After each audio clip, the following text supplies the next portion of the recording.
Hi guys, Alex here, and today I want to talk about 4 different mistakes that people make during marathon prep. I've learned all those 4 the hard way, so I'm here to spare you the learning curve, learn from my mistakes, and don't reproduce them.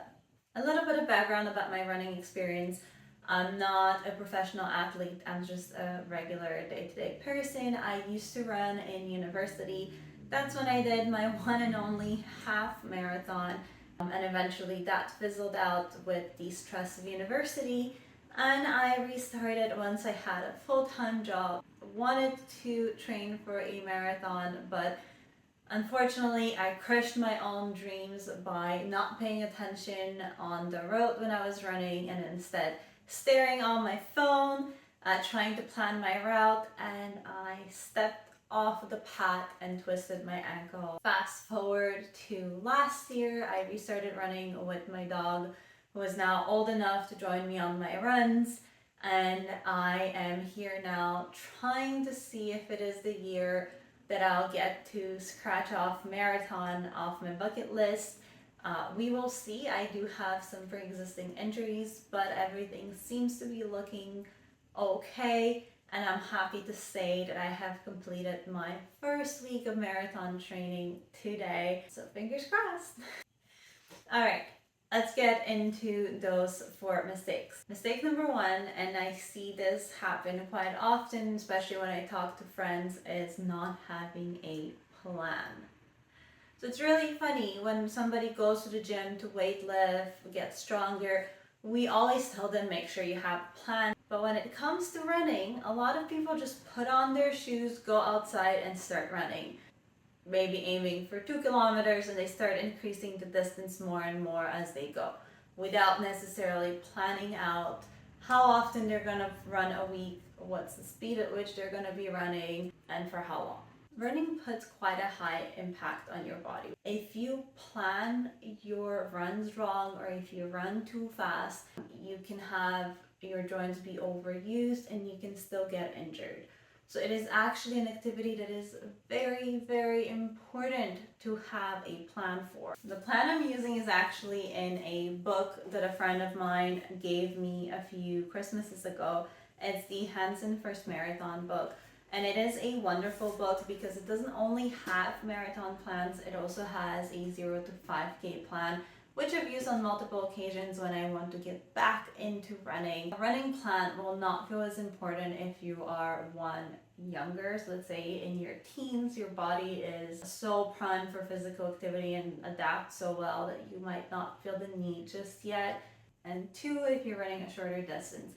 But as we get older, as we start running longer distance like marathons, it really becomes handy to have. The plan that I'm using is the Hanson's Just Finished plan. It is not the plan I initially wanted to do. However, with my injury on the knee right before my training starts, I decided that this one was a better fit because it has a lower distance at the beginning, so it would allow me to rest my knee a little longer. So I'll link it below. Mistake number 2 is what I call ego running. Now, you might have heard ego lifting, but there is definitely such a thing as ego running as well. When you go through your training plan for a marathon, you would see that most of the runs are actually what we call easy runs. And if you dig a little bit deeper into the recommendations and why things are planned that way, you would see that there's such a thing as the 80-20 rule, where it says that 80% of your training needs to be at lower intensity and only 20 is at a higher intensity, such as tempo runs. You really need to embrace the slowness of the easy runs. Preferably, you'd want to be in zone 2, but as you start training, you'd realize that your zone 2 might not be existing just yet. This is what's happening to me. If I use the generic equation online to calculate the heart rate range, my heart rate just doesn't go into. When I'm walking, I'm at around 100, if it's hot, 110. And as I start running, I shoot up to 140. So it's very hard for my heart rate to stay in that zone 2. That would mean I really have to run a very, very slow And also I have to not be afraid of stopping to lower my heart rate. Easy runs are hard. It's quite humbling to run that slow and getting passed by literally everyone else running, but you have to trust the process, and as your body adapts, you will be able to run faster at a lower heart rate. If you're running at a higher intensity, your body is a lot more tired than it should be. You are overtraining, and that's reason one for getting injured. Put away your ego. Mistake number 3, and this is not the leading cause of my IT band syndrome right now, but it is definitely a reason why it has persisted for as long as it has, and that is stretching. I am horrible at stretching. However, with running makes your hips quite tight and your legs as well. And if you want everything to work well, you do have to counter that by taking the time to stretch. IT band syndrome, if you are familiar with it, can be caused by tightness in the hips. Moving forward, I am taking the time on every day off to stretch in the morning. Stuff like pigeon pose or runner stretches that I can do at home, and I am planning to start doing a low intensity stretching yoga class once a week. How you structure your stretches will depend on yourself and whatever works for you and your schedule, but just be aware that as you start running longer distances more and more often, then it can become more and more of an issue. So you want to nip that in the butt before it does.